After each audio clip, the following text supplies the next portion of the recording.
Welcome to Caution Flag Contemplations Podcast, a racing show by the fans for the fans.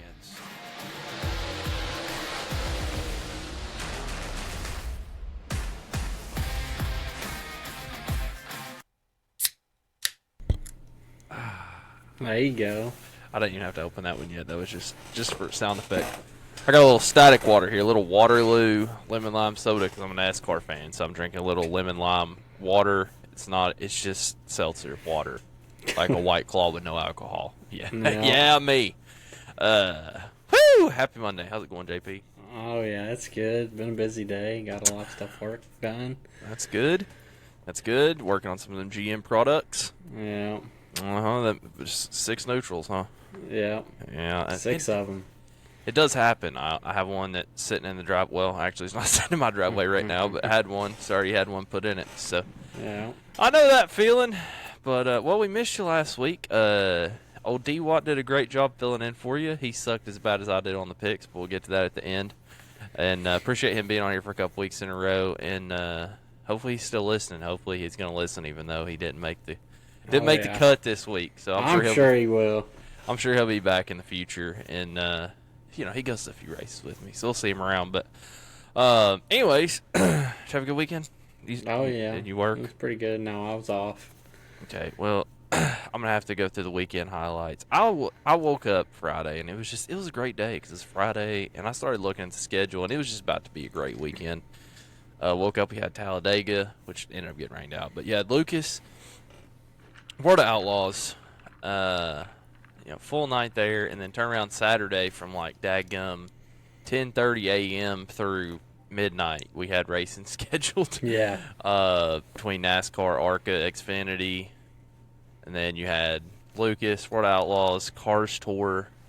I mean, it was a good one. I ended up watching a lot of stuff kind of on the racing in there on Saturday night, but we'll get to all that. It was a great weekend as far as racing goes. I smoked a brisket, 15-pounder, at the Sam's Club. I did get a prime brisket. I thought it was great, honestly. It was probably one of the better ones I've done. It was huge. And, dude, here's the thing. When I went to wrap it, I wasn't sure I was going to wrap it because, like, I'm kind of weird on the wrap thing. I really want the bark to develop.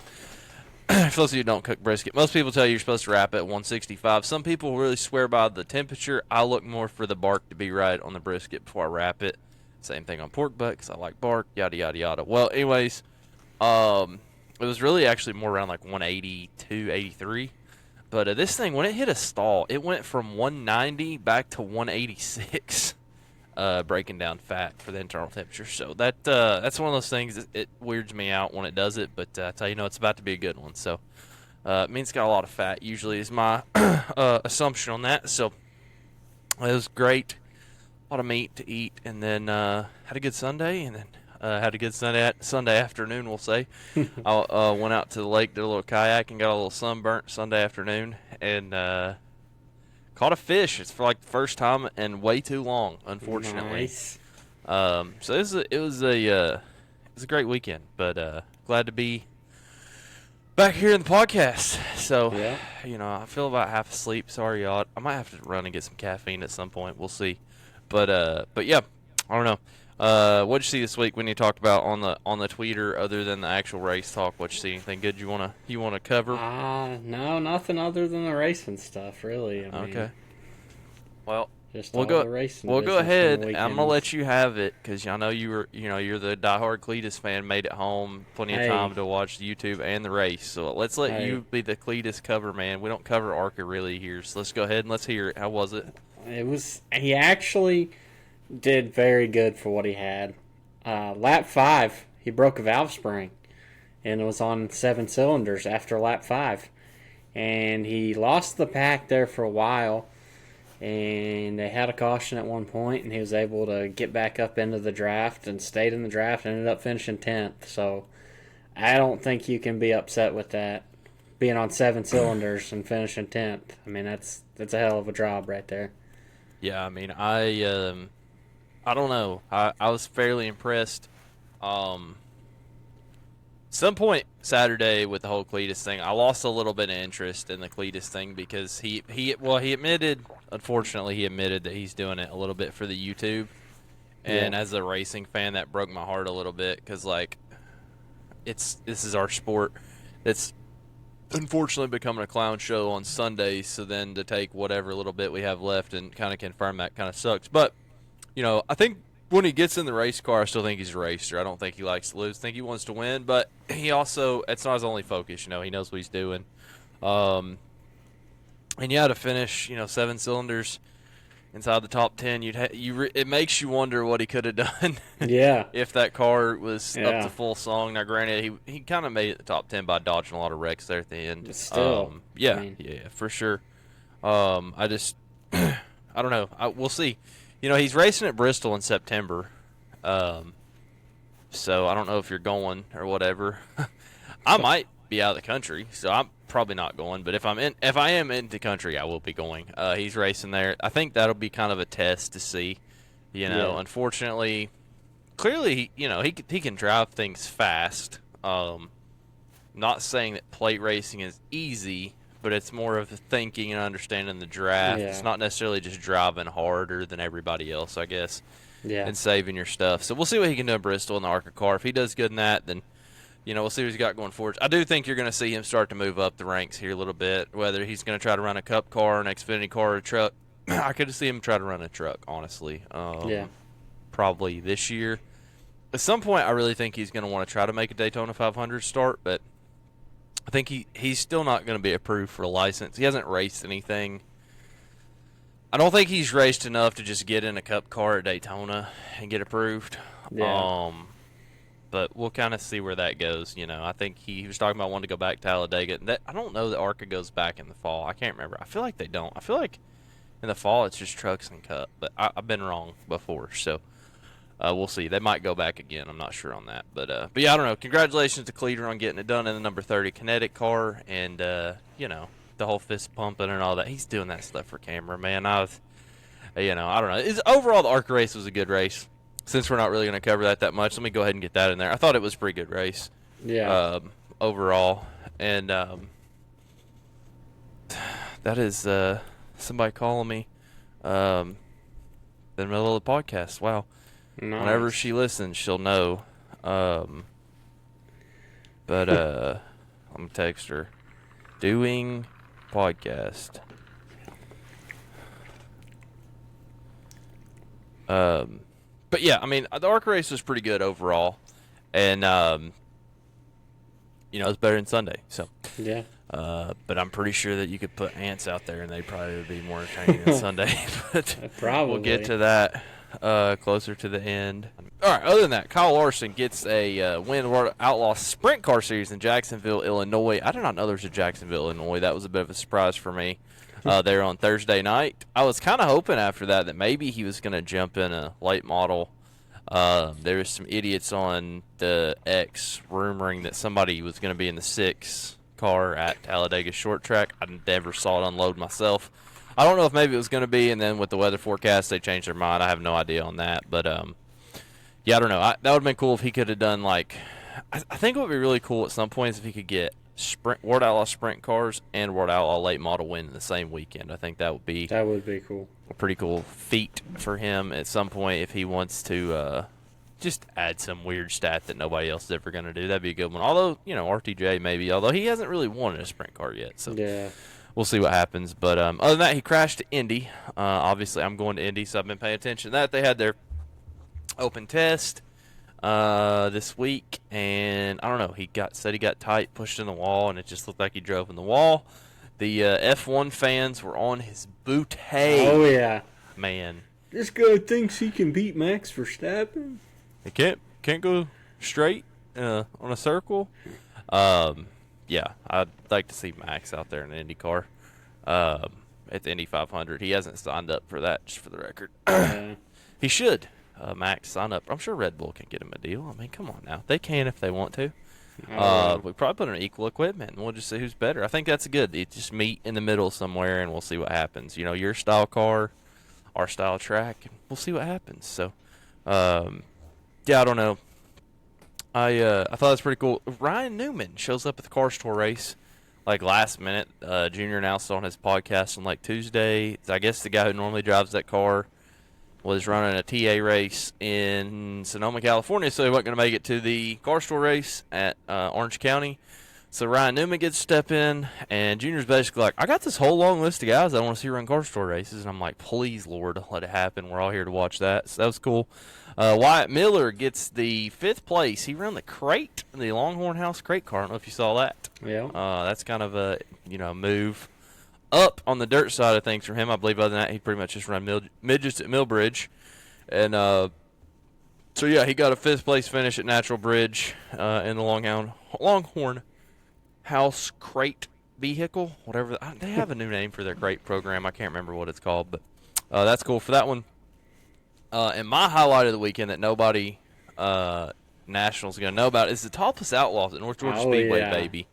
50 limited late models, topless, unload at the North Georgia Speedway. The Best series around.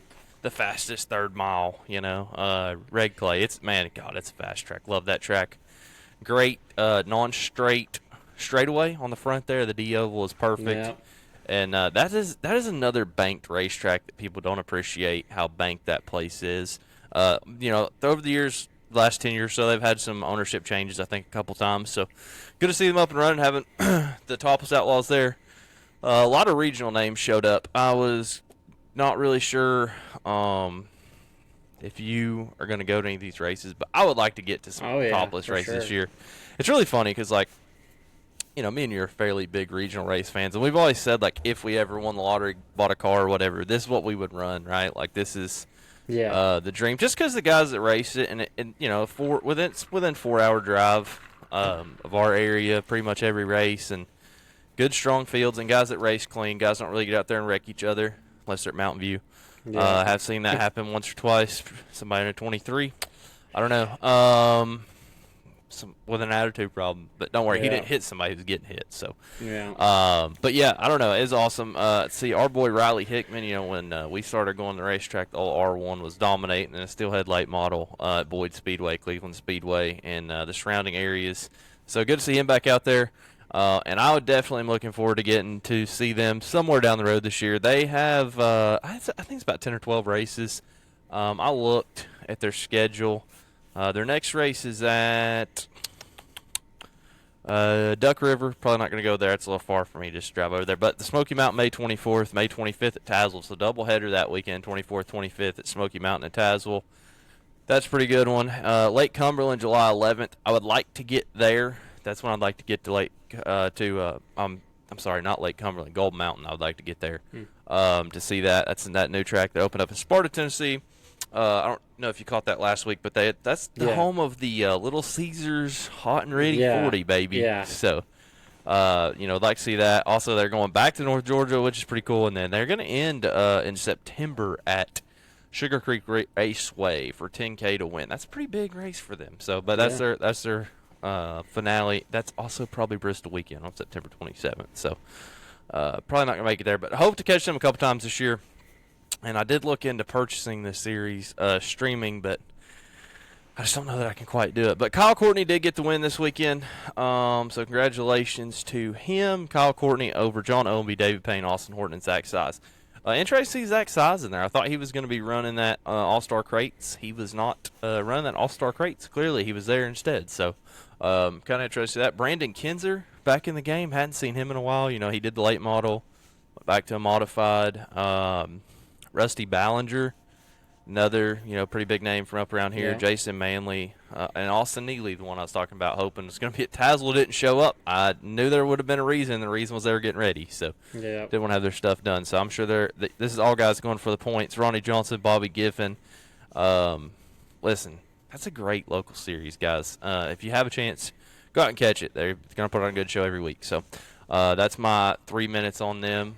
Big fan there. So that's anybody in East Tennessee, North Georgia area, get out and go watch them race. All right, moving on to the dirt section, our actual dirt section, results / comments on the races this week. All right, that's where we're at. We're going to start with Lucas. We'll finish up with Lord Outlaws. I was going to do Outlaws first, but they rained out Friday, so we'll go ahead and do that. We'll go ahead and also cover the fact that the car counts were definitely helped out down there at Talladega when they rained out Beckley. I would say, for Yeah. Spring Nationals. That was Friday, Saturday show. Then both got rained out.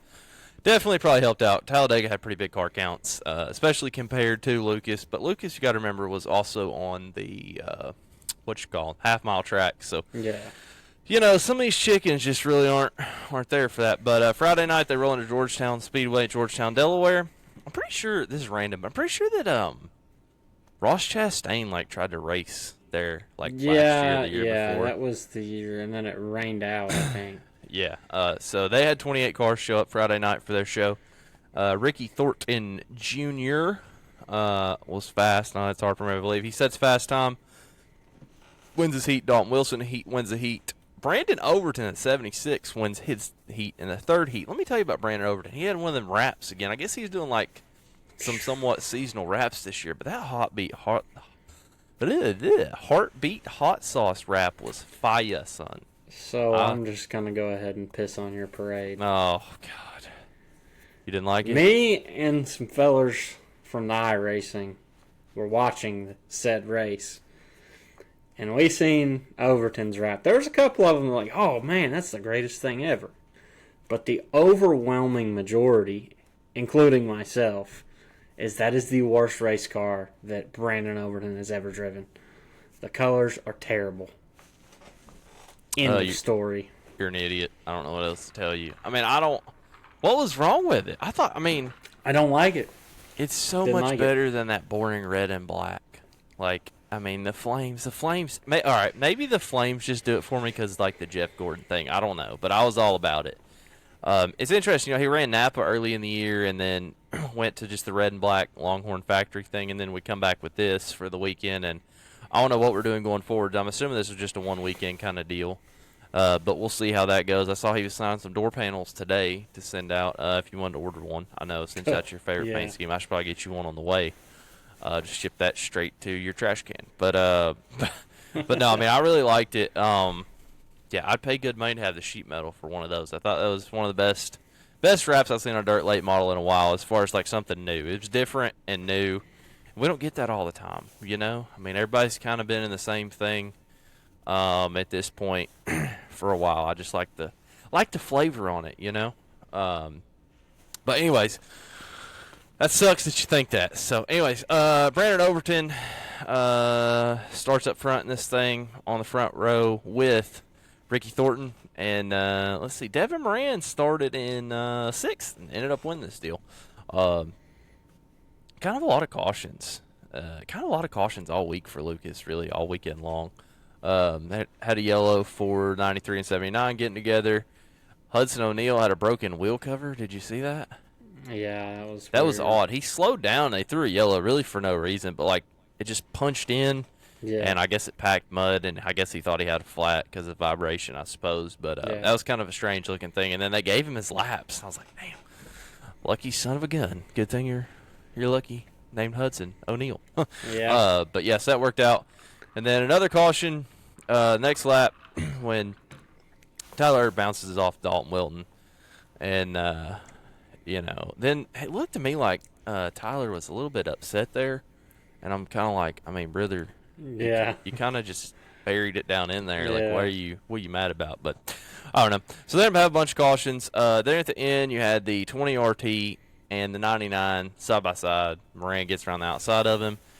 Really good finish for Lucas. Half-mile tracks. A lot of people don't like them on dirt. Drivers don't like to show up a lot of times. They tear shit up. But I thought it was a great race. Pretty much all weekend. I thought all 3 Lucas races were pretty good. So glad that worked out.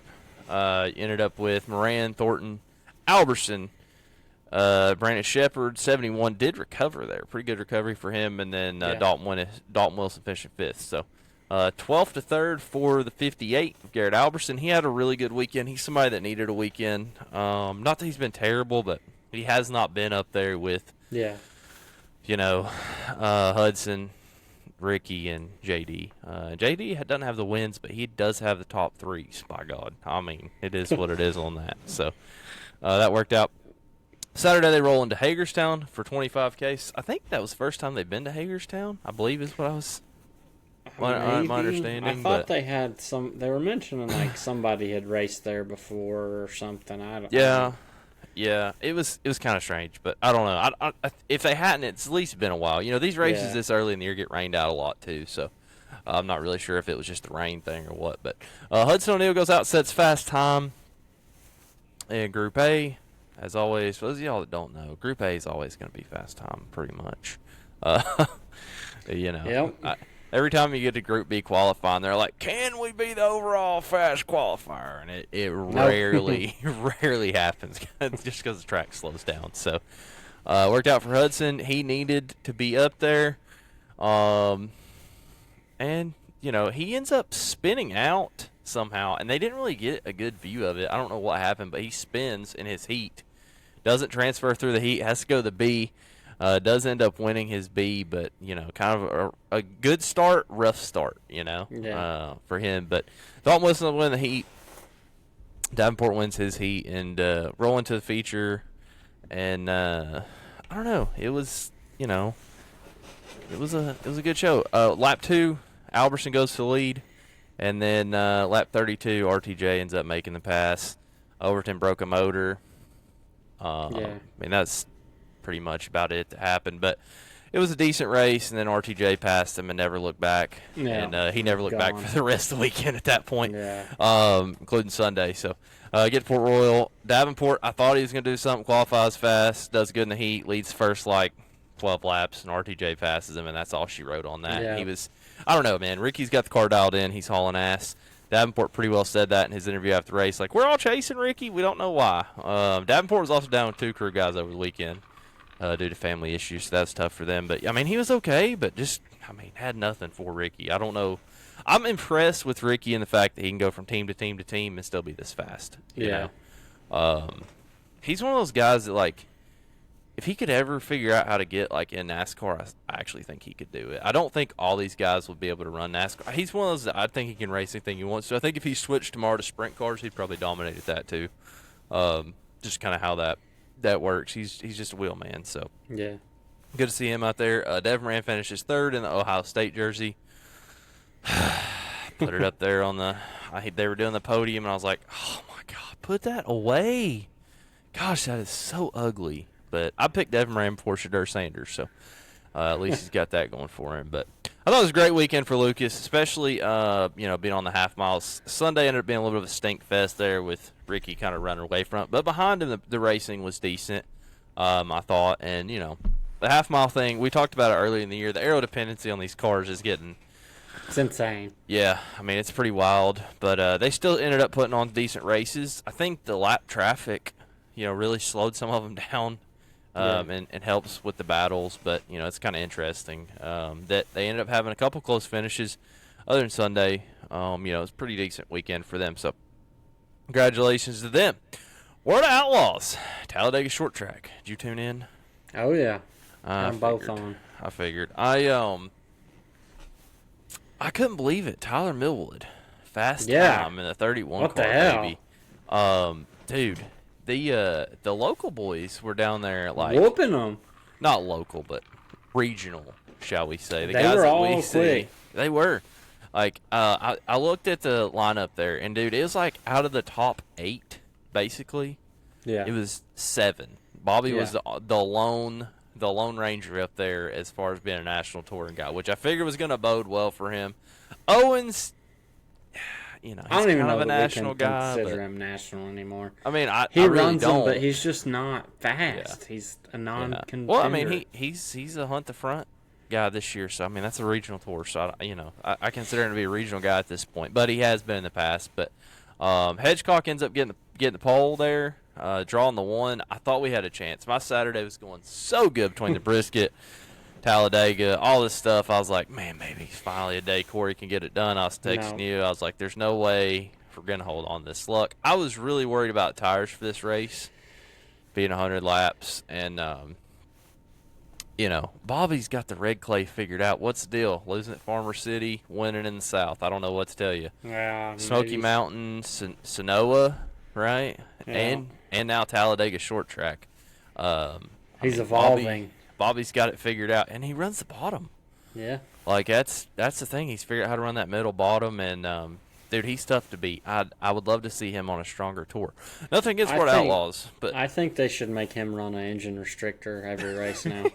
Honestly, 525. yeah, Yeah, I mean, I don't know. He's absolutely got it dialed in. You know, they ran those new tires this weekend. He's Bobby Pierce. Unfortunately, I'm not a Yeah. fan, but he is I Bobby hate him. Pierce. So, absolutely hate him. in the 100 lap feature, he ends up getting away from it. I did want to point out that at least we did have a 100 lap race for Yeah, the Alabama game 100. Congratulations to Talladega Short Track and the people of Talladega County for knowing how to. It's not Talladega County. I don't know what county it is. Coosa maybe. I don't know, but y'all know how to count. So you knew that 100 laps meant 100 race. So I'm glad we worked that out. Ricky, did you see Tyler Reddick in the booth? yes, with the damn Bobby Pierce hoodie.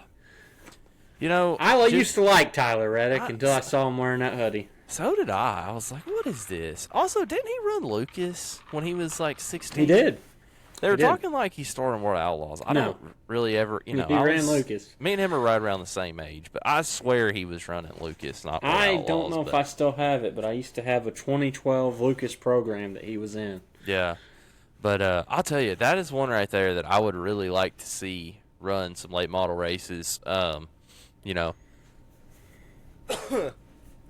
excuse me, some all-star starts or something. I mean, I don't know. Yeah. Like put him in the 6 car maybe. I don't know. The Toyota thing, yeah, it disgusts me. But you know, if we can't get Bell, then maybe we can get Reddick back in it. It's cool. He had his kid out there at the racetrack having a good time and enjoying it with the fans. I have to say, I thought the fan count for NASCAR weekend looked a little low right there at the front of the stands. It wasn't 100% full, but I also want to shout out Talladega, dude. That place just looks like an absolutely different place than it was last time I've been there. And I couldn't tell you the last time I went to the dirt track. It's probably been maybe 3 years. It's probably since I moved. I don't know that I've been back to go to the dirt track. I really kind of wanted to go this weekend, but it just didn't work out with everything we had going on. So, super nice. They got all the walls painted up. I remember. I don't know if you remember, but their concession stand and all that burnt down. They got that fixed back up. I'm curious about the bathrooms. If they redid the bathrooms, I would imagine they did if they've had Word of Outlaws there, honestly. Yeah. And then they put that wall up there in the turn, and I don't know. It looks different. It looks like a racetrack now. It looks a lot more racetrack-ish. I thought the pit setup they had looked really good this year for this race. And then, like, you know, obviously, sometimes we've been there. They have so many cars on the ground. It's really tight, but it looked like they had plenty of room back there around the kart track and everything for the pits and have that end open. So, congratulations to them for really putting together a really well-rounded looking racetrack. The track prep seemed like it was solid. Especially considering the rain, it still looked like it was pretty smooth. Track held up okay, and you know, they like to lay the water to it, so maybe that rain was good for them. Yeah. On Friday night, but definitely a great place to go if you hadn't been. Would recommend it. I would like to go back sometime before too terribly long. One of these days we'll make it down there for the Ice Bowl. Someday.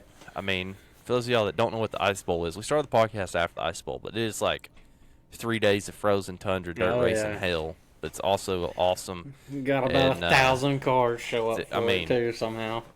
This year, I think they started on Thursday with like racing, and I think they started the features Friday, Saturday, and then I don't think they ran on Sunday this year.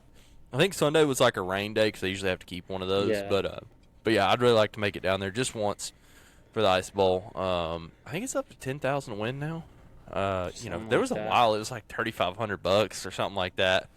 One point they didn't really have supers; it was just crates, and now they got all those series. So, great little track for those of you that haven't been. Send it down there. So, shout out to them on that. All right. Other than that, like I said, Beckley got rained out for Spring Nationals. Kind of looking through the schedule. I don't think there's anything else that I'm really missing there from Saturday night. So going on to next week, we have pretty thick week again. Word of Outlaws goes to Mississippi Thunder Speedway, which is not in Mississippi. No, it's in like Wisconsin. It's in Wisconsin. Or something. Yeah. I guess it's got to be. All I can come up with, and I haven't looked this up, is the Mississippi River somewhere around there or something? Like I have no idea. I'm not Mississippi sure. Thunder Speedway in Wisconsin. That's all I know. I really don't know. I'm legitimately curious as to why they call it that. Maybe we'll ask them on Dirt Vision or something, see if they can reply to us. But yeah, so that's Thursday, Friday, Saturday. Two $10,000 prelims, 50,000 or 75, whichever I put here. 75 to win on Saturday. I'm looking right here to see. It is indeed close to the Mississippi River. Okay, I just Googled it right here, There Google you go. Maps. It's approximately, I don't know, 10, 15 miles. It's not even that many miles. But there's some state parks right around there, too. So this looks like this would be an absolutely fantastic event to go camp at and hang out. So maybe put that one on the bucket list, too, for one of the days. But yeah, so that'll be good for them. Do remember, cars are going to be split up here. Car counts. Yeah. Probably going down across the board here. They had 44 at Talladega Short Track Saturday. Like I said, I feel like that was probably a little no way high. they'll have that. Yeah, because of the regional. This weekend, you have Lucas, Word of Outlaws, Hunt the Front, and Spring Nationals. Hunt the Front is at Livonia on Friday for 10K, and Spring Nationals at Dixie on Saturday for 10K. Cherokee 20K on Saturday. I really feel like that should almost be on Sunday at Cherokee, but they have new ownership, so maybe not. And then Lucas is at Circle City in Indianapolis. I don't really know where. Circle City, isn't that like mostly a midget track? I couldn't tell you. I'm pretty sure. I feel like I've watched them run like midgets or something on Flow or Dirt Vision there. So they're there. 15K on Friday, and they go to Florence, Union, Kentucky for 25K. The Ralph Latham Memorial. Oh, that's the race Josh I've Rice, been to baby. there. Josh Rice will hit the wall and not do nothing. And he will rip the fence down and be the most exciting car on track to watch the whole race. Maybe. Is he running Hunt the Front, though? I don't think so. Okay. At one point, he was in the mix for running that, so I don't know. But anyways, I think the Lucas car count's going to hurt a little bit here, probably. But we'll see. The Hunt the Front, Jimmy Owens is going to be over there. All those regional guys that showed up, Bill Wood and all them, they're all going to run this other stuff in Georgia. So I think that Livonia race Friday night, Hunt the Front, is probably going to be loaded. And then some of those guys are going to split back over to the Spring Nationals. And then some guys are going to have to make a choice on points there. I don't have the points between those two series pulled up, but I guarantee you that some people are in the top 10 in both Hunt the Front and Spring Nationals points. Some of them guys are already committed to run Hunt the Front points, but and had to pay for that, I do believe. So we'll see. But it's going to be a full weekend for the super late models, and be sure to watch something, make it to a track if you can. Around here, I don't think there was anything crazy special. Everybody's open back up. It looks like everybody's having decent years. I think we had a couple rainouts this week. Given the rain, I-75, I think, rained out. Mountain View rained out. Newport Speedway rained out. I saw that on Facebook. People up here were losing their mind because Newport rained out. But, dude, they showed videos of the Weepers at like 8 o'clock. And it's old track. It was still raining out of the racetrack. Same thing that had at Talladega, which we'll get to. But, yeah, I don't know. Overall, great weekend. We'll see what comes up this weekend. And other than that, moving on to the Asphalt Affairs, which I don't even know why we're going to talk about it. Just kidding. Well, we already covered Arca. Arca was debatably the biggest story of Talladega. Yeah, I would agree. At this point. I mean, if Cletus, I was mowing. I'm gonna pull the curtain back a little bit. I was mowing, listening to the broadcast in my headphones with my phone in my back pocket after he blew the cylinder because I was like, well, whatever. I ended up coming back in to watch the end of it, but I was just like, man, we could have had an absolute just banger of a race there. But Spencer Gallagher back out there, I don't know how he got back in life. Amber, what's her name? I'm sorry, not Amber. The other girl that finished third. That was cool.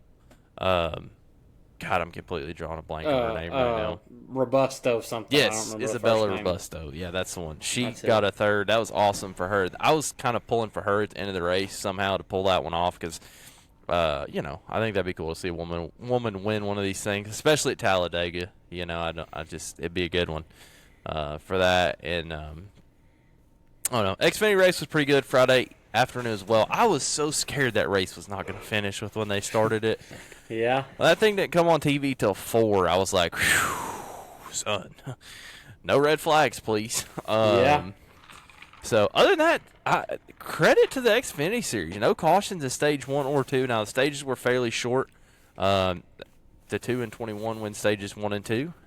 Not coincidentally, they split those, I would say. They didn't play very nice with each other most of the day, though. I felt Yeah. like they were kind of at each other. I think there's a little bit of competition going over there at the RCR Xfinity Series. You really could feel that Jesse Love like really wanted to get his back after the penalty last week in the DQ. And fortunately he did not, but he was driving as hard as he could with it. Kind of weird, him and Connor Zilic, being such good friends, racing with each other, trying to figure out where to go. Both racing for Chevy. Yeah. Yada, yada, yada. Eventually, Zilic ends up getting turned off the front of Love, and I thought he died. Me too. Honestly, They were was sitting two there in the extremely chair, and I hard was hits like, this weekend. oh. Yeah. Man, they don't hit head on like that often, but Yeah. golly, when they do. I was thinking to myself, can you imagine if that was still grass back there? Whew. God, I am glad that Connor Zilic was okay. I was really worried about it. I felt like TV kind of rushed over it, and I was like, guys, I mean, they said it was a hard hit, but I'm like, boys, this is It's awful. hard hit. Yeah. That one's junk. I'd say that one's going to end up at the graveyard probably. But glad he was okay from that one. Another wreck there in the third stage. Eric Amarola wrecks himself off the nose of Catherine Legg. All my TikTok fans out there really love when I talk positively about Catherine Legg. I don't know if you've seen the comments, but apparently they still don't think she left room. I watched the video again. I still think she left room. I think Catherine Legg is great. I think we should make her president. I think we should put her in every race. I think we should put her in a Hendrick car in a couple years, probably. That's a bold statement. Let's just go ahead and put her in 2311 equipment. Maybe she can replace Bubba because Bubba sucks, just like Denny. Wow. But I'm just kidding. But yeah, I don't know. She's she was out there and she was okay, and then Amarola just pulls up and like absolutely there was no hole. There was a hole and then there wasn't a hole when he got there, and like the spotter said he cleared him, and he did, and he was clear, but then he came up later. I haven't really seen good video with the audio layover to know exactly what happened. Not going to call one out or the other. Just like to point out that Mr. Good Guy, Eric Amarola, nice man. Chewed his spotter on the radio, cussed him out. Said, "You said I was clear!" And I don't know. I really don't like that guy at this point. Yeah. I don't know why, but I think he's kind of a piece of crap. He said some things about Bub Wallace that were not acceptable, got suspended. I don't really know why he's still a part of that team. I guess it's because he's bringing the money. It's also like, why is he not running full time with as much as he is running? I don't, it's kind of a weird thing on that deal, but didn't hurt me to see him out of the race, but I hated that it ended up messing up legs. So we'll see what happens with that, and You know what they say on No Door Bumper Clear? Don't be calling out spotters like that. Nobody's a fan of that. That's not okay. So next time you're not going to get cleared. I'll tell you that much. So put your attitude away. Anyways, they end up going 3 wide. Jeb Burton, Austin Hill, Jesse Love on the overtime finish there. And Jesse Love was clearly not the winner. This is my question. Do you feel like they threw that caution way too late? Maybe. Man, I just really felt like they held that flag for whoever it was that got in the wall pretty hard head on. I was like, why was this flag not thrown earlier? They'd already bounced off and were rolling again by the time that the yellow came out. Yeah. I felt like if they would have thrown the caution when I would have thrown the caution, Jesse Love would have been the winner. And I do actually feel like Austin Hill was the winner. I don't know if that's what you saw. That's what I saw from the pictures too. Yeah. Jeb Burton, unfortunately, crying on pit road, saying that he won this race, and I'm like looking at this picture, and I'm like, Jeb, it was from a weird angle, unfortunately. I'm not exactly sure how we still don't have some kind of GPS on these cars that can track this. And if you put them all in the same location, you should know how far, where it is in relation to the nose of the car, right? And then you should, in theory, be able to draw it on the track. But I don't know. It would have been nice to see an overhead shot for sure. I was curious if they had a helicopter or drone overhead, and if not, like, why did we not on the last lap? This is going to happen. So something for them to look at in the future for sure. Drone, helicopter, blimp, whatever. But you kind of need an overhead shot all the ways around if you can get it, just so you can time this up and know when the yellow comes out. So Feel bad for Jed Burton, but he wasn't there. He had the Golden Corral sponsorship. Did you know Golden Corral's still open? Damn, I thought they No, were I out of didn't know business. that. I really don't know that there's one in Tennessee, honestly. You still have, they got the chocolate fountain They might. ranch? Apparently they do, because they were all over the commercials all weekend. Also, like, at some point they came up on my podcast or my Pandora or something for an ad. You can get it to go now by the pound. And Nice. so like if you go get all steak, then they charge you for all steak though. See, yeah, they're kind of dirty, but interesting. They're if you see one and you just need to stop in for a little to go box, I think I'm good. put a cinnamon roll on top, polish it off. That's what I do. But yeah, I don't know. I thought overall the racing for the Xfinity race was fantastic. It was like good old-fashioned pack racing. I was like, now if we can just give them a little bit more horsepower, we'll be good to go. They're going a little bit slower than the Cup cars. They weren't doing 200. The Cup cars were doing damn near 200. Yeah. Sunday, in line, not passing each other. But yeah, I don't know. I thought it was really good. I really liked how you can make your own runs, make your own pushes, push somebody out, and then make a move. Definitely couldn't do that on Sunday. So I thought overall it was probably the best racing race of the weekend for sure. And I hate to keep saying that every single weekend, but unfortunately we're going to keep doing that. So Yeah. Sunday, we roll into Cup Series race. It was strange there for a minute. Yeah.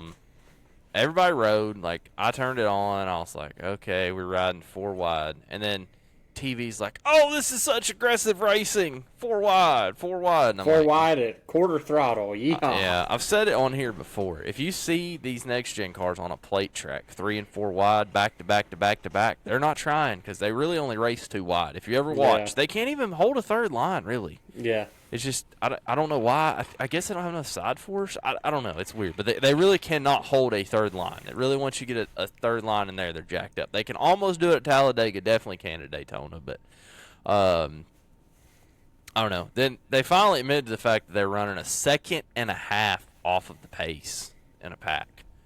That is an embarrassment. And so I think it really seemed to me like, the Fords in particular who were at the front to start this thing, we're going to try to just run that whole first stage and probably the second stage without stopping, just literally save enough gas to make it.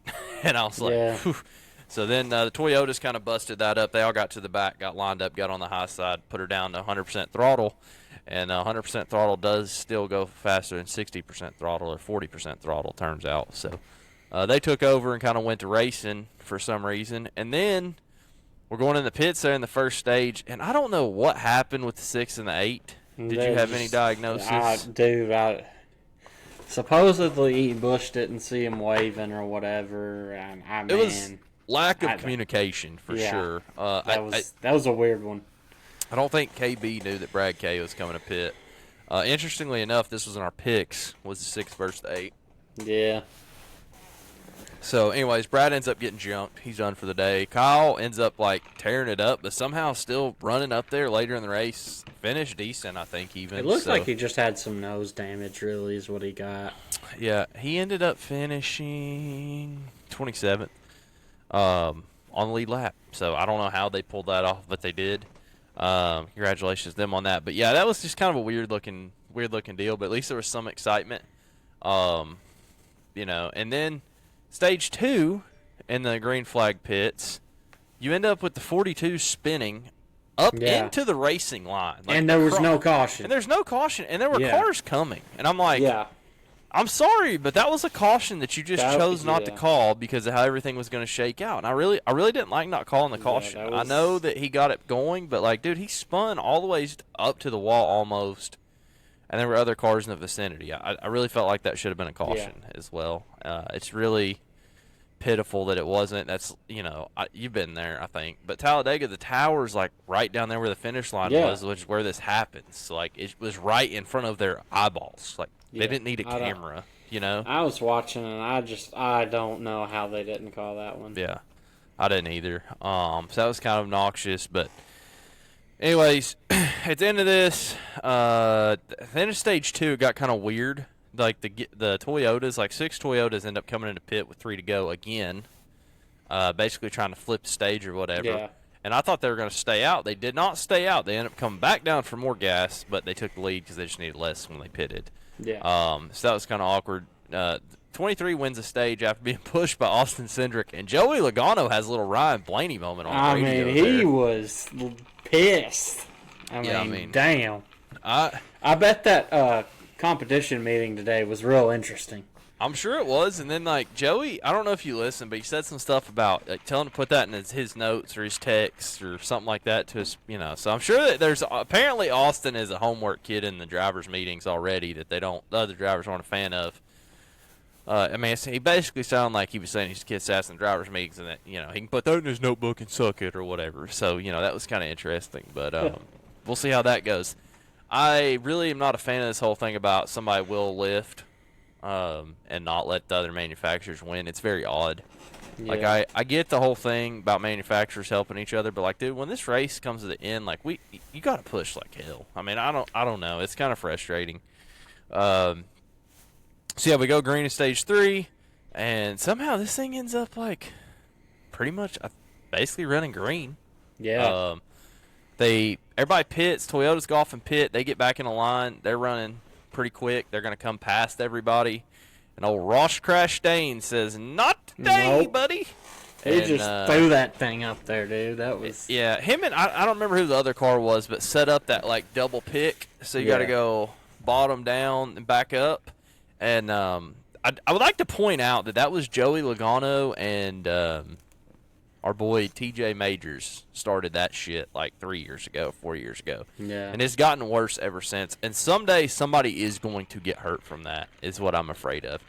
The closing rate in these cars, as much as I don't like these cars, they are so draggy. They are so slow without any help in comparison to anybody else. And, like, when you have 20 of them running up on, 2 of them, like, the closing speed is higher than it's ever been, probably. That scared me a little bit, and, Denny was kind of like didn't know exactly what to do, and I'm sure he wasn't happy about it, but also, like, Denny didn't know what to do. That's kind of like the precedence has been set. That's now acceptable.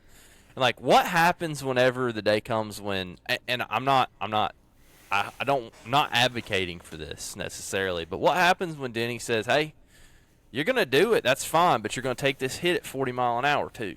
I mean, because, if he really, it's going to take Denny out, obviously, but, if we're going to manufacture races, maybe from another manufacturer pulls up, just go ahead and take him out and then see if he does it next time, unless your teammate's on by, I guess, if we're manufacturer racing or whatever. So, I don't know. At some point, I'm afraid somebody's really going to get hurt doing that. It's pretty scary that that's even allowed. I don't know how to fix that. Clearly, they're up to speed past the blend line on the backstretch. It's just almost like it almost needs to be penalized, I guess. It scares the hell out of me every time they do it. And, it ended up being a big move. Toyota got shoved to the back, never really made it back up from there. They were basically all running behind 20th. Yeah. From that last group of Chevys or whatever really ended up benefiting from that move from Ross and the Fords and everything. So, anyways, we're getting down to the end, and it's like 3 Hendrick cars and Cindric. And I'm like, if Hendrick doesn't win this, they're a bunch of idiots. Yeah. And then somehow they didn't win it. I don't know if you noticed that or not. Yeah. Is that how you kind of felt? Yeah. I was kind of like, what are we doing? Larson, it's funny because they had said on the radio that Larson would not push Cindric to the win, basically. But then he pretty much did. But then he did. The lap cars of Josh Berry there, I think, kind of giving the old toe there to the 2 car, and then the teammates giving the high fives on pit road. Josh Berry and Kyle Busch, I think is who it was, are running off the pack there after damage, and they sucked back up on him, and it really kind of did give that between that and the push from the 5. It really did give Cindric the move. I just didn't really ever understand why Larson didn't either stay in Cindric and then the 24 and the 48 just back up and build a run, like from a car and a half back, and just leave him, and then Larson not push earlier so that one of them could get down in front of the 2, and then let the 5 go up, and then kind of move the 2 back to second line. I don't know. It was just kind of a weird thing. I felt like they kind of choked. Obviously, I'm a Chevy fan, Hendrick fan, but I felt like they kind of choked, in my opinion, on that one. Yeah. So, Austin Cindric gets the win at the line. All four Hendrick cars finished in the top 9, I believe. Bowman finished in 9th, was the farthest one back. Chase, who I've said needs, I keep saying he needs a big week, but apparently not. He's still just running top 10 all day, getting it done, doing okay on points. No stage wins, no nothing. I just don't. My thing on that for him is like at some point when you get in the playoffs, you're going to need some playoff points. So we'll see. Other news, Priest and Logano were both DQ'd due to spoiler violations. So I'm Logano, sure I believe, was missing a bolt, and I think they said Priest had too many shims or something like that. It's interesting. RFK will not be filing an appeal, and neither will Penske. So no appeal means they know what they were doing, in my opinion. Yeah. So I don't know. That's interesting as well. But 2-car passed and did take the win away, unfortunately. So I wish they would have. But I don't know, man. Whoever's going to be at the front at the end of this race is going to win. It was just so weird. You can't really build a run. And, I know that the 2 cars leading both lines are essentially dragging ass so that they don't get pushed out ahead and get past. And as long as you stay there, nobody can go around you. Yeah. Because if you pull out in these cars, dude, it's like hitting a wall. Oh, yeah. Oh, my gosh. But 2 by 2 by 2, 2 by 2 by 2. No passing, no moves, no nothing. Nobody gets loose. So nobody slides up, so nobody can make, the good guys over the years, Stewart, Earnhardt, Hamlin, they've been good at somebody gets loose, stick your nose in there. Somebody bobbles, stick your nose in there. Somebody lifts, stick your nose in there, and then you just pass them, right? That's how the moves have been made, and it's just not really a thing, Cindric got up there basically with strategy and stayed there with strategy, right? And nobody could pass him, and he didn't have any help, really, if you go back and look at it. I'm curious how the Hendrick team meeting went today. See what, kind of talking to Larson got. But also, Larson was trying to push him out there, hoping he could win the race, too. I don't know. It's so screwy looking because what I was watching on the last lap was the cars behind. So, looking at Larson, I guess it was Bowman. And or Chase, whatever. They got nowhere to go. You're pushing, right? You push as hard as you can, but if they try to somebody tried to go to the third line, then 24 just falls back and you fall back, and then it's over. So I don't know. Hopefully they fix something. What good tracks do we have on this car? 1.5 miles. That's about it.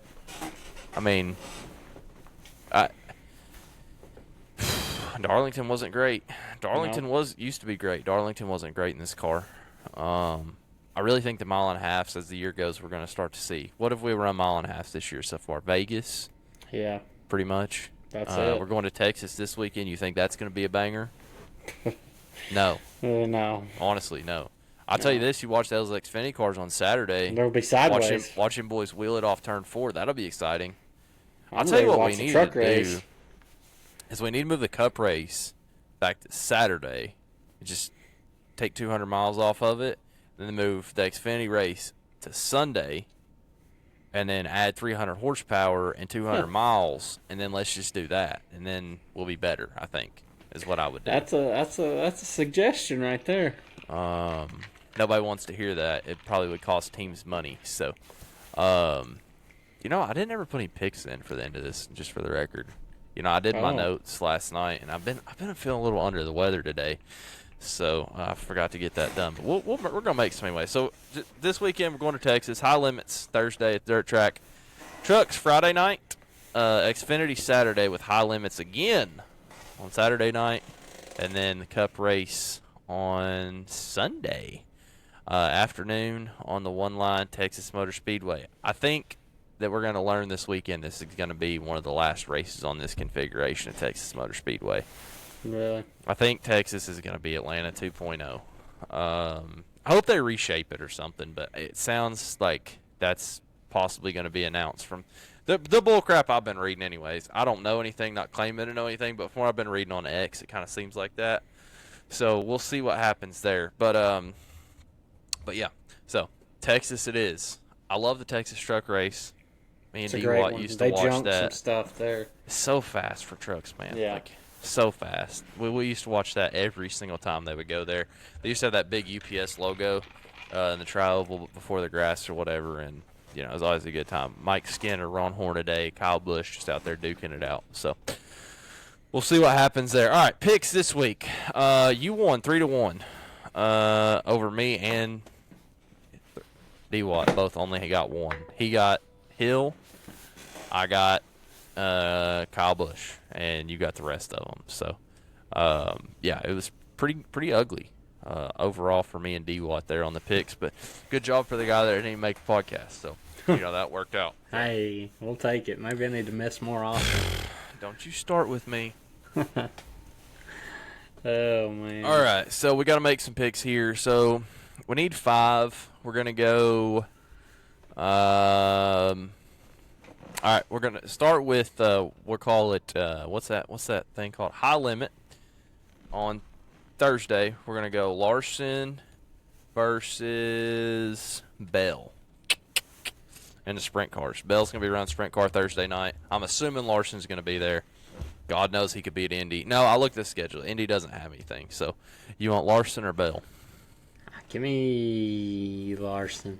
I'm going to go with 69X for Christopher Bell. He's going to I think I saw on X Day that he's going to have interstate batteries on the sprint car, which is pretty awesome, if you ask me. Yeah. Let's see. We're going to go with... Let's shake it up. Let's do a little hunt the front pick. You want to pick some hunt the fronters? Or do you want me to pull the points I don't up even know and let you who pick? all runs in there. Well, you got like Jimmy, Corey, Cody Overton, I think. Hold on a second. I'll pull up their points right here, and then we can figure out who's in it. Because this is like the last weekend where guys are actually going to split. So there's some guys that are, like I said, have been running. I got one for you. You don't even need to pull the points. Okay. Let's go with Hunt the Front himself, Joseph Joyner, 10 and Corey Hedgecock. versus 23V. Well, that's easy. Since you picked it, I'm going to pick first. I'm going to go 23V. I'll take the 10 car. Screw him. Where are gonna they ball at? off or They're something. at Livonia, and where's the second race? I put it in here. Cherokee.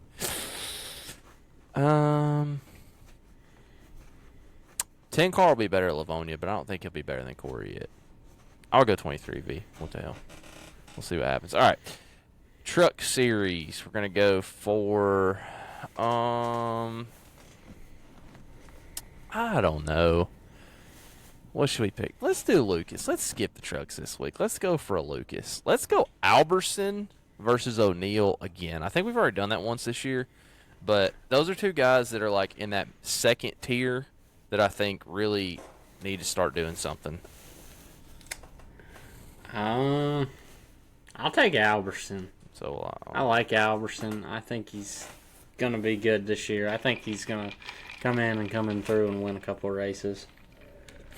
I'm going to go with Hudson. Hudson is usually good at Florence. I don't know how good he'll be at Circle City. I don't know anything about Circle City, but Florence is one of those like long turns, flat tracks. That's usually Hudson's kind of style. He needs to have a good one. His dad was pretty good there, so we'll see what he can do there. Xfinity Series, we're going to go with Kvapil versus I keep liking the Sam Mayer in here. I don't really know why I keep putting Sam Mayer in the picks fest. We're going to go with Kvapil versus Brandon Jones. Man. Because Brandon Jones, I think I talked crap about him actually earlier decent. this year, and I think he's run excellent this year, if you ask me. So I'm going to go with Yeah. the 1, though, because I feel like his time is coming. His time to give me- shine is here. Give me B. Jones. Yeah, I don't feel good about my pick on that one. I'm just going to be honest with you. But, I see. Here's the thing about Kvapil. I think he's shown that he's got talent at times, but I don't know that he'll ever be able to close one. And I hope I'm wrong. I hope he gets out and wins, but I just don't know that it's going to happen this year. yeah. I feel like if he doesn't, then he's like a copy of his dad. And I hate to say that, but like, you know, it was Travis, right? Travis Quapple. Something like that. I mean, yeah. he was a truck stud. He's pretty. I think he kind of skipped the Xfinity. He didn't do a whole lot of that, but if I remember right, he ran that like Super Chips truck after Carl Edwards, I think, back in the day. He's in the 2005 NASCAR Fight for the Cup. For those of you who don't know, but you know. You are kind of right. Like he's just kind of running up there, not necessarily getting all the wins. So yeah, we'll see what happens there. We're gonna pick a back of the pack pick session here for the Cup race. I'm trying to pull up the entry list if I can find it, because we're gonna need it. 38 entries for the Cup race at Texas. So. You have Jesse Love. It's going to be in the Beard Motorsports 62 at Texas, which is interesting. I don't know that Beard Motorsports has run a race. They ran Talladega. Yeah, but I don't think they've run a race other than a plate track, like in years. Like I don't remember the last time they did. So I'm assuming that's essentially an RCR car. So I don't know. I want to do it. I'm not gonna. We're going to run 51 versus the 66 for our pick this week. Cody Ware versus Chad Fincham. So, man. I don't know. Chad Fincham, the good old Knoxville boy. Tennessee's got 2 starters in the race this week, I guess, with Barry and Fincham, the Garage 66 entry for Carl Long. So, like I said, this is going to be a battle of the back, and maybe who doesn't wreck and whose car makes it. So, Cody Ware's run pretty good this year, just being honest with you. I think I'm just going to have to go off of my iRacing friends list and take the 66 car. You're an idiot. I'm taking 21, just for the record. I just want to point out that, I'll take 51. I just want to point out that Knoxville, Tennessee is going to have its hometown driver making a start this year, this weekend at Texas Motor Speedway in the 66, Garage 66 car / MBM Motorsports car. So we'll see how that goes. But other than that, I don't have a lot. This has been. I'm sorry if I'm dead. I'm really not feeling that good today, to be honest with y'all. I didn't have enough. I didn't have enough whiskey when this thing started because I had none. So that's probably part of it. But thanks, JP, for being back. Glad you're back with us. We'll see what happens this week. I feel like I watched so much racing over the weekend. My brain is almost overloaded with racing. Is actually kind of how I feel. I've been like thinking about some of this stuff all day, and like we're in it at this point. We're about to really get in the schedule too. Like I said, this weekend you have Mississippi Thunder, Word of Outlaws, Lucas at Circle City and at Florence. You got the Hunt the Front with the doubleheader. Then starting next week, May 6th, Flow Racing Night in America is going to kick off. I guess that's Illinois Speed Weeks there for them, May 6th, 7th, 8th. And, we're going to see what happens. There's going to be a lot of racing in Illinois going on. So we're about to get back into that, like, racing every day. We have a race on the 3rd.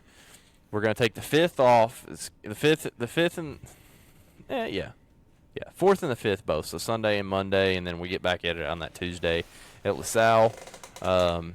So it's going to be a busy week for all these guys getting it done. It's just, I love looking at this schedule on dirtondirt.com, best website out there. For those of you who don't know, when this schedule is this long on the national schedule for the month, it's going to be a good month. So we'll see. Other than that, I'm going to be watching IndyCar is at Birmingham, Alabama. My old hometown, down there at Barber Motorsports Park this week. And then after that, I believe they essentially move on to Indy 500 prep strictly after that. Getting pumped for the Indy 500. Got to figure out the parking on that for sure. Me and Pop's going to the baseball game on Saturday. Baseball tickets got delivered to my cell phone in Cincinnati for the Saturday before that yesterday. Got delivered into my phone. Have the paper tickets for Indy in hand. We just got to figure out the parking. I was looking on StubHub yesterday. Some of the parking is $450. So we're not going to be parking very close. Just don't park where that one car got hit by the tire. No. Was that 2 years ago? Oh, dude. Or 3 years ago? I don't even remember. That was wild. Yeah, Poor old Chevy Cruze. I'm looking forward to the Indy 500 for sure, but also like I'm a little bit nervous because of stuff like that. Like I've never seen that kind of speed at a racetrack. Like fast as I've probably yeah, not that kind of speed. I mean, I've been. I think back in the day, like Atlanta, probably the fastest I've ever seen was back when they were hauling ass going in the corner in Atlanta when it was cold outside once. And that wasn't even for a Cup Series race. That was like practice. Huh? No. But I mean, that was 200 though. They're probably doing 201, 202, but not 230. So yeah, or 220 or whatever they're gonna do. So we'll see. Looking forward to that. Hopefully Larson doesn't wreck anymore. And like I said, I'm ready to get her cranked up, and glad we've got past football. NFL draft's over, so that's done. Hockey's done. Oh, last week I went to the. This is a side story I meant to talk about. I went to the ice hockey playoff game for the Knoxville Ice Bears, baby. In the finals, in the SPHL, Southern Professional Hockey League, I guess. And listen, Ice Bears were the 6th seed. They're playing against Evansville, Indiana. The Thunderbolts, the 6th and 7th seed, were in the finals of this thing for the championship, for the President's Cup, whatever. And yeah, it was cool. We went, Ice Bears were up, and they choked, and this thing went to like 7 overtimes. We were there for 4 hours after the game. It was actually only 2 overtimes, but 20 minutes overtime. Then, because it was 2 overtimes, there was also 2 times I had to do the ice, which takes about 20 minutes. So, it added a bunch of extra time. But, dude, that hockey, like, we talk about racing being fast, but hockey pucks might move faster than race cars. It is so hard at a hockey game to keep up with the daggum puck and where it's at. Also, like, minor league hockey is more like dirt track level fan access. Like, they let people on the ice. I saw a guy go on the bench of the opposing team and loosen a water bottle lid while they were like not out there. The dude did catch it, didn't spray it all over his face, unfortunately, but it's just like that's how close you can get there. It's wild. Like I was trying to tell Dad, I was like, dude, like you go to the lookouts, you can't get on the field and in the dugout of the other team before or after the game. Like that's not gonna happen.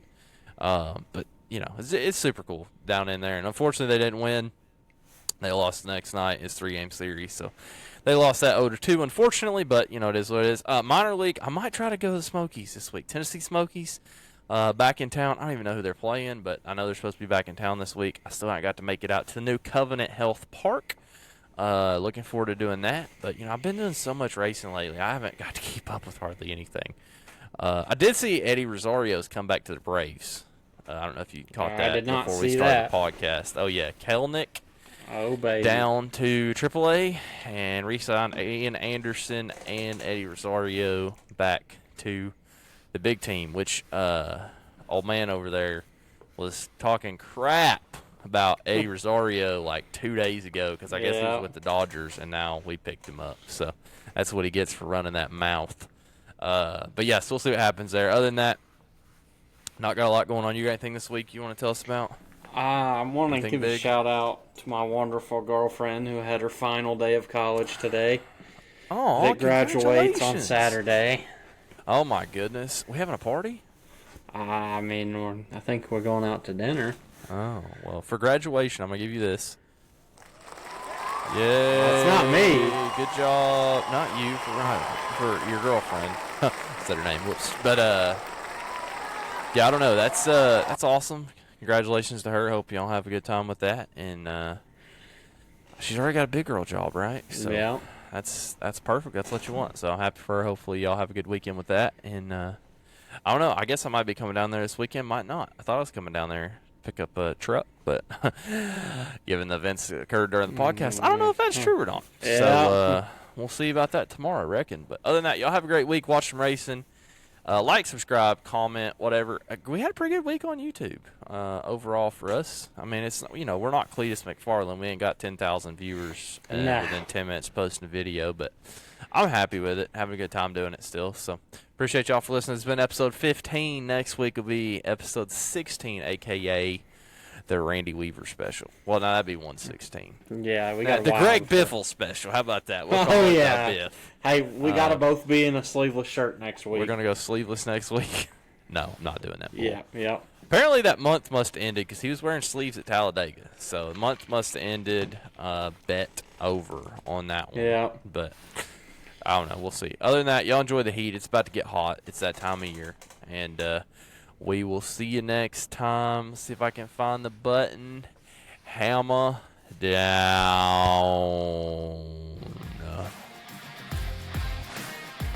I love you, Denny. I miss you. Come back to me.